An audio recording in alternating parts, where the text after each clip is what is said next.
pengen disentuh, deketin, tegrep dari belakang, kecup laki lo, ngapain susah. Masih di sini di Siraman Kolbu bersama Mama Dedeh. Tanya Mama yuk. Ayo.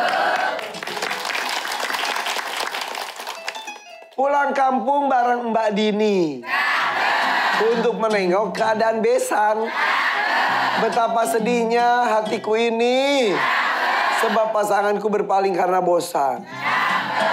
Iya, berpaling sama yang cakep.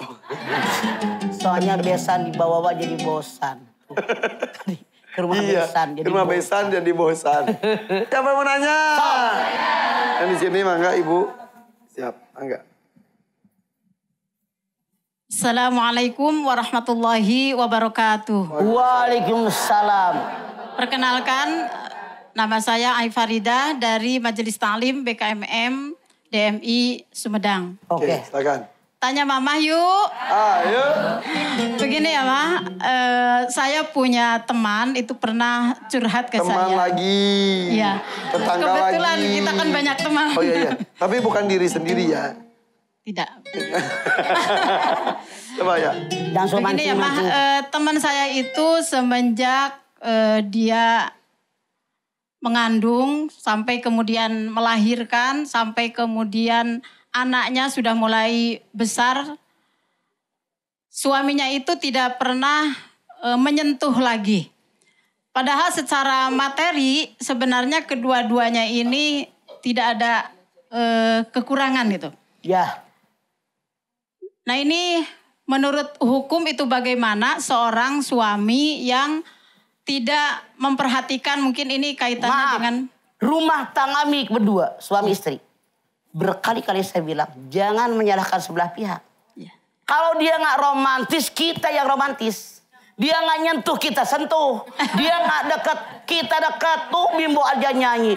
Engkau jauh, aku jauh.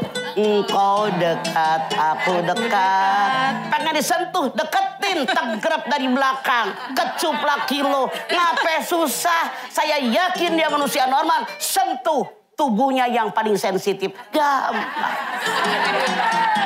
Saya nggak main-main. Nggak main-main beneran.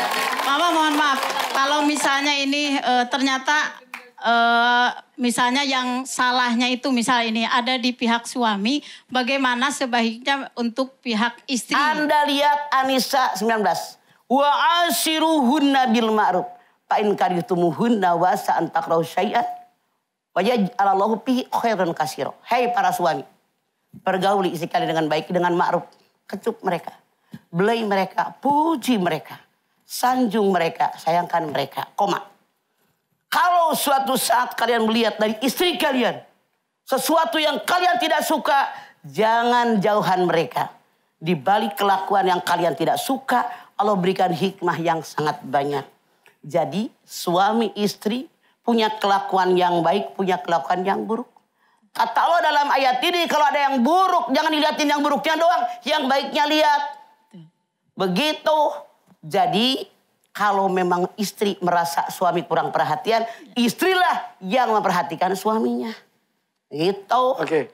Ma, ada juga yang gini mas, suaminya tuh ketika istrinya melahirkan anak pertama, dia tuh menemani, melihat secara detail proses kelahiran anaknya. Dan semenjak itu dia jadi trauma. Boleh jadi. Boleh jadi seperti itu. Bukan saya mau gimana trauma orang 5 anaknya. Tapi pergilah ke psikiater. Pergilah ke psikolog. Pergilah ke kiai-kiai.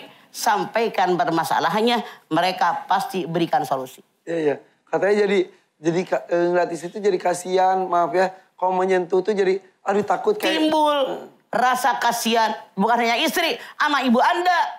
Ibu Anda begitu perjuangannya waktu melahirkan Anda. Nah terus katanya timbul gini. Aduh nanti kalau saya deket dia. Takut dia hamil lagi. Ntar dia menderita kayak kemarin lagi. Mending gitu, kalau begitu doang.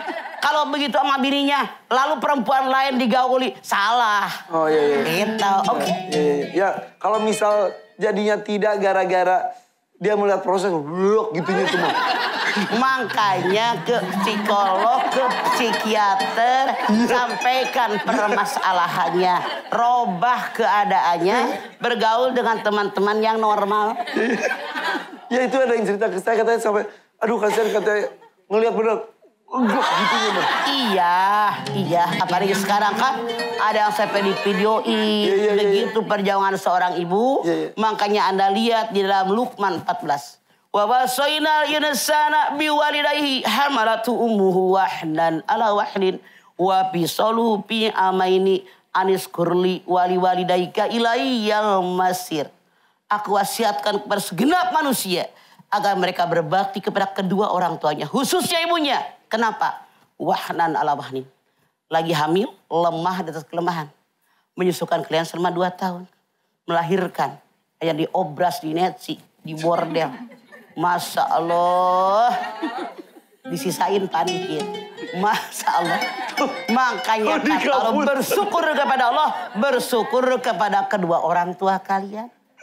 Bakti sama ibu tingkatkan kalau sudah melihat itu. Ya. Bukan sebaliknya justru jadi. Ya. Oke, sudah cukup. Terima kasih, Ma. Assalamualaikum warahmatullahi wabarakatuh. Waalaikumsalam. Tuh. Jadi kalau berpisah hanya karena tidak disentuh itu gak boleh. Kenapa?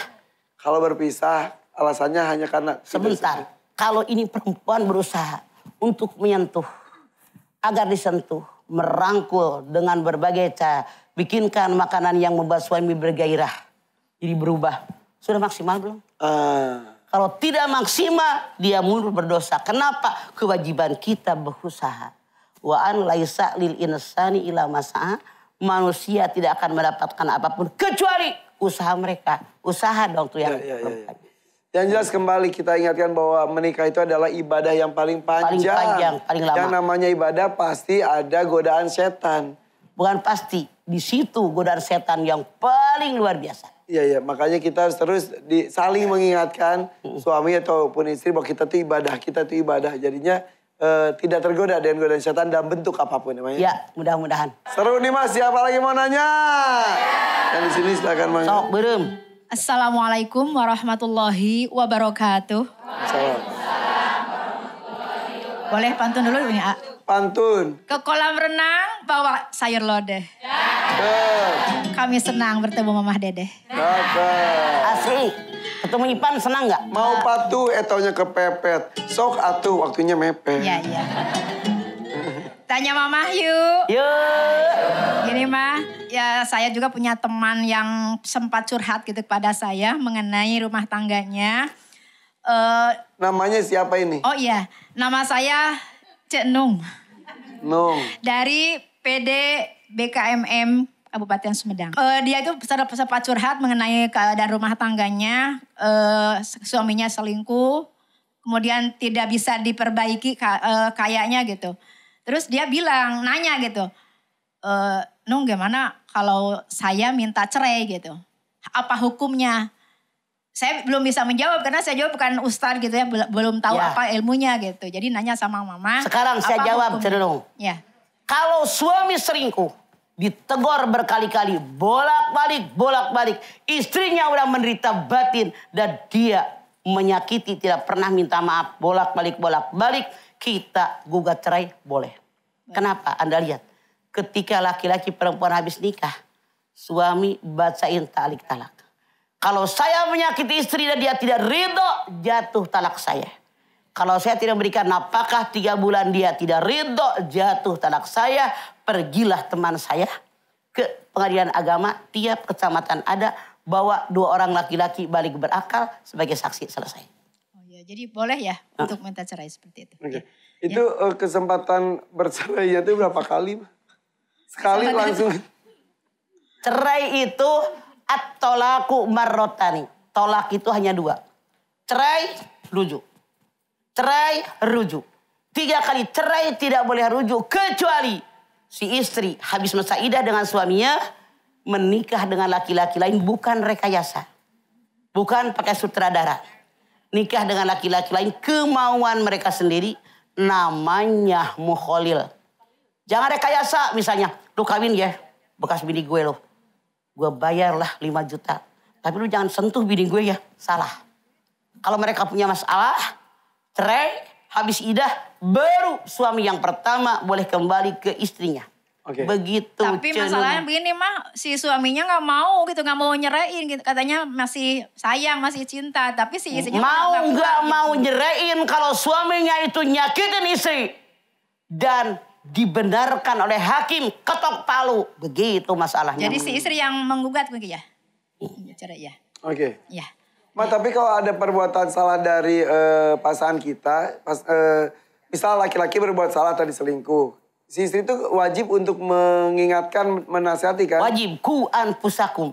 Iya, iya. 2 kali, 3 kali. SP di kantor 3 kali. Nah itu dia. 3 kali juga tidak mau sadar, ya udah mundur. Nah, apakah nunggu mengingatkan 3 kali dulu atau sekali ketahuan langsung cerai aja? Tidak, tetap diberikan kesempatan untuk taubat. Oh, Gitu. ya udah. Makasih ya, Ma. Oke. Burung Irian, burung cendrawasih.